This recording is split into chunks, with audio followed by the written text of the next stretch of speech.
Today's video was sponsored by Pop Culture Zone Pressing Services. If you need your comic books pressed, I personally vouch for Pop Culture Zone as being one of the best professional companies in the game, offering hands down the lowest prices out there. Services start at only $9.99, and every order placed will receive free fast track turnaround times.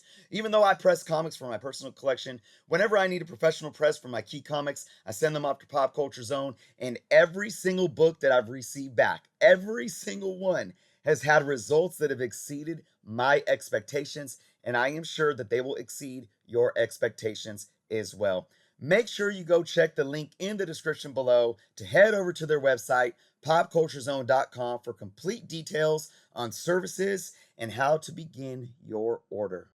What is going on, YouTube? Chris with Journals, Comics, and Pop Culture. Today, guys, we're going to be talking about the value of comic books. And before I dive deep into the roots of this topic, I'm going to say straight up that nothing that you collect, nothing that you own, no comic book is guaranteed to do anything when it comes to the value. Now, of course, that's a very point-blank statement. But I think it's something that needs to be addressed, and we need to look at a lot of different layers in terms of what makes comic books valuable in the first place, okay? But let me break this down in the sense of like this. Anything that we look to invest in, there is never a guarantee. There is always a risk. I mean, even with like when you talk about financial markets, even bonds and treasuries have a small risk.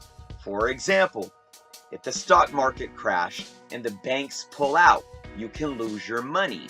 So even money that's sitting in a savings account right now isn't guaranteed to be there tomorrow. Now, there is insurance in this day and age, so take that as it is. But I'm trying to make a point here, a big, broader point, to where nothing is guaranteed, right? We see that in the stock market. We see that with we could go to even collectibles like Beanie Babies. People invested in Beanie Babies as if it was the hottest craze that was going to make everyone rich, and then it just fell off.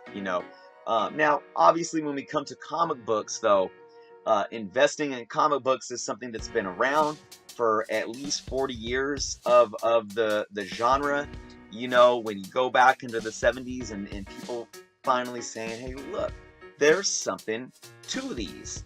And then, some years pass and people start taking care of it. They start putting it in bags and boards in the 80s. And sooner or later, there is that market there, and that market is the hobby itself when we talk about speculating and investing. So there's a lot more history than trying to compare it directly with Beanie Babies, but I'm just trying to make a point. Anything that we invest in is never guaranteed, even gold and silver and stuff like this. So let's focus more on comic books and talk about how the investing side of it came to what it is today, and how that can lead to no guarantees in the future. So going into this, we'll talk about comic books, obviously, for different eras and different reasons of collecting, right? So, for example, when you say comic books are valuable, that's a very broad statement. Well, which comic books are valuable? From what era are comic books valuable? And why? What makes these particular comic books valuable? So I'm not going to spend too much time talking about key books, especially when we go back to the Golden Age, the Silver Age. It's pretty much, self-explanatory. If you're watching this video, I probably don't need to explain why an Amazing Fantasy 15 is worth, thousands and thousands of dollars. I probably don't need to tell you why a Hulk 181 is worth, at this point, multiple thousands of dollars, especially in high grade. But getting down to the basics of supply and demand and what drives those values, we know the why, right? People want them. They're classic characters that are timeless at this point when we talk about superheroes and the superhero genre. But where the value comes from is basic supply and demand. And basically what has happened is the supply for this product or this book is continuing to shrink while the demand continues to grow. When that happens, what happens to the value? It increases. And that's it in a nutshell, point blank, period, if you want to understand why. So let's take a book like Ultimate Fallout #4 right now. Okay, so now obviously I'm taking a modern book because the modern book doesn't have the supply dwindling, because, well, when you talk about an Amazing Fantasy 15, a lot of people fold them up in their back pockets when they were collecting back then. Kids read them and wrote on them. They didn't care about keeping them in high quality and whatnot, right? So, the supply went down because of that. They're older, they weren't taken care of, yada, yada, yada. When you get to a book that's under 10 years old, in Ultimate Fallout #4, you still have a high print run available. You still have probably most of the books in decently high grades. But what's driving that price up right now? Well, again, when you talk about supply doesn't mean all the books that exist. If I went and bought 100 Ultimate Fallout #4s and I put them in my PC and I said, I'm going to hold on to these and I'm not going to sell them, those books are no longer part of the supply chain. They're no longer part of the supply. Okay? They are now hoarded by me, and they basically don't exist until I decide to either sell them or get rid of them, or something happens to where they're put back into the market, and now that supply grows, right? So when you have a book like this that is basically just getting hot because more and more people want it, you have a conundrum happening at the same time, okay? You have a book that people are buying because they want it for their personal collection, for personal reasons. They want it to be theirs. They want to own it. But so when that happens, demand goes up. But once more of those types of people get their hands on it, supply goes down. So what happens? The price still increases, and that's what's happening right now. You're not, it's not just a infinite, never-ending cycle of the only people buying these books are investors that want to flip them right away, right? Because if it was, you'd have people buying them, and flipping them right off the bat to where the price isn't going to uphold to the demand and the supply of the market, because it's supply demand like this, to where that supply and demand is going to keep evening out, and the value of that book's never going to get anywhere. So don't get it twisted. Hype on books isn't just because of speculators wanting to buy books and flip them. It's because people really want them to own them, to keep them for themselves, which takes more supply out of the market. So I hope that kind of explains something here. But still, let's go back to the root of the issue that I wanted to address, and that's nothing is guaranteed.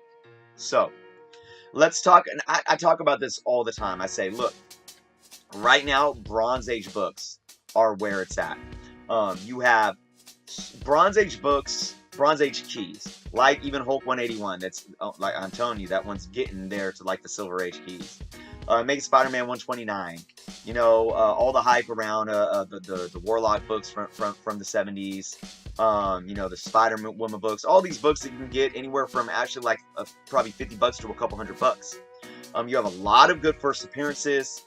You have a lot of storylines that are getting hyped up because of movie hype whatsoever, and it is a good time to buy these because they're so affordable, yet the values are increasing. Now, I always talk about the fact that most books will, you'll see them start a bell-shaped curve in terms of speculation and demand for that book, and you're looking at the bell-shaped curve of the value, okay? So when you talk about movie hype, I always talk about this. So right now, let's talk about Marvel Spotlight 32, because we had or we could talk about Blade, the first appearance of Blade. We can talk about the first appearance of Moon Knight. All Bronze Age books that are kind of peaking a lot due to movie hype or MCU hype, right? So this is happening, and when the movie releases or the show releases, that bell-shaped curve is going to start looking like it's going to dip off. But then it's going to hit a threshold, and it's not going to dip to what it was over here. And you're going to now see a small, steady increase slowly over time. I state this and I stand by this for most of these books on the market. Now, you could take what I just said and say, well, there you go. You just said that these books are guaranteed to increase over time. No, I didn't. I'm basically understanding the rate of return on the market, if the market stays as it is. If the market is continually a healthy market, but what that rate of return doesn't state is the amount of risk that is still there. And that amount of risk is the market can drop at any time. So if tomorrow we wake up and people say, you know what? I don't want to buy comic books anymore. I don't want to buy comic books anymore. And that happened as a collective. Your books, all these books that I'm surrounded with, will be worthless. Worthless. Because that means now you have a bunch of comic books, supply, and no demand. So what does that do? It inflates the value of the book.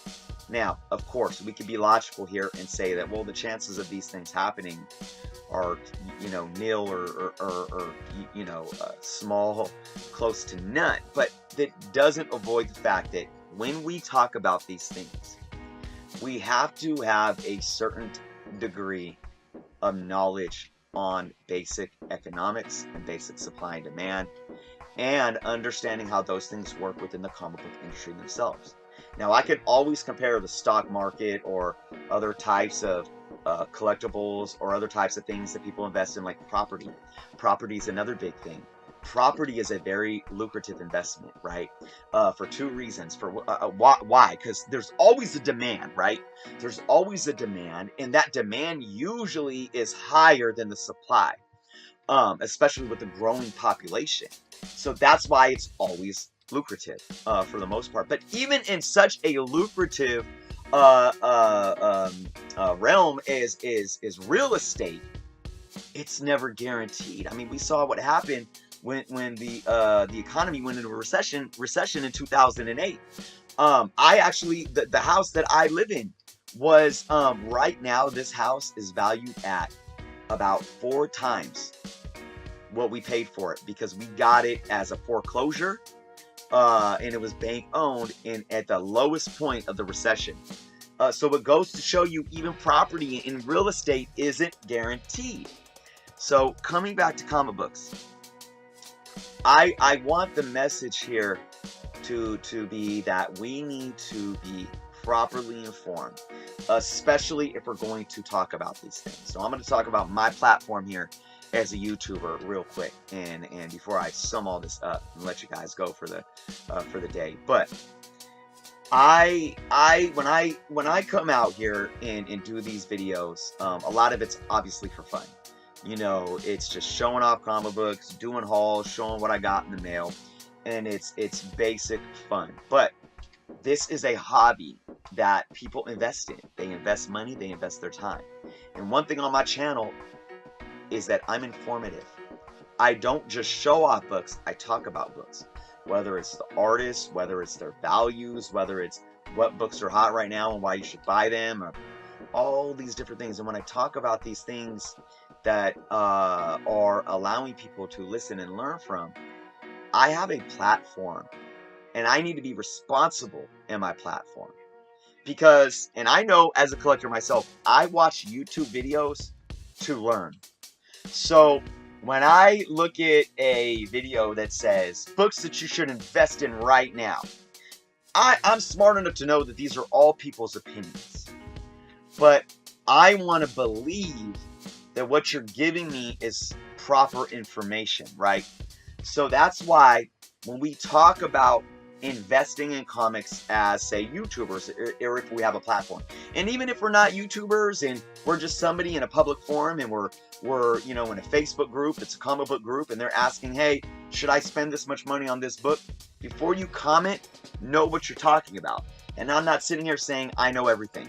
I'm not saying that you should know everything, but I'm saying that before we talk about a subject, We need to educate ourselves the best that we can, and then when we speak on it, we need to be humble to speak on it from a perspective to where we are not consciously providing false information, or not even just false information, but skewed information that could lead people astray, to say make a faulty investment, or investment that they weren't properly informed about. Now again, I'm going to tell all you guys, don't just listen to a YouTuber. I mean, there's a lot of research that you need to do on your own in order to know, should I buy this book? Should I invest in this? Should I invest in that? What is the market doing?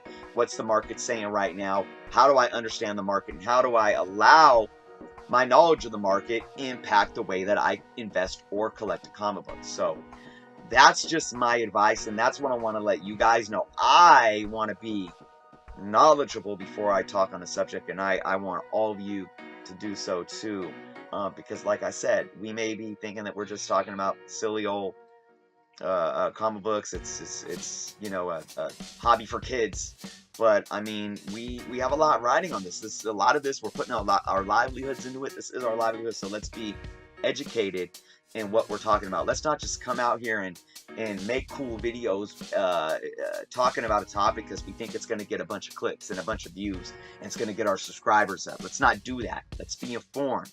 You know, if we get subscribers from that as YouTubers, we get followers from it, great. And hopefully we're informing more people of awesome insight and awesome knowledge. So that's my spiel, guys. So again, you know, just looking at investments, guys, don't ever think that anything's guaranteed. There's always a risk in everything that you do.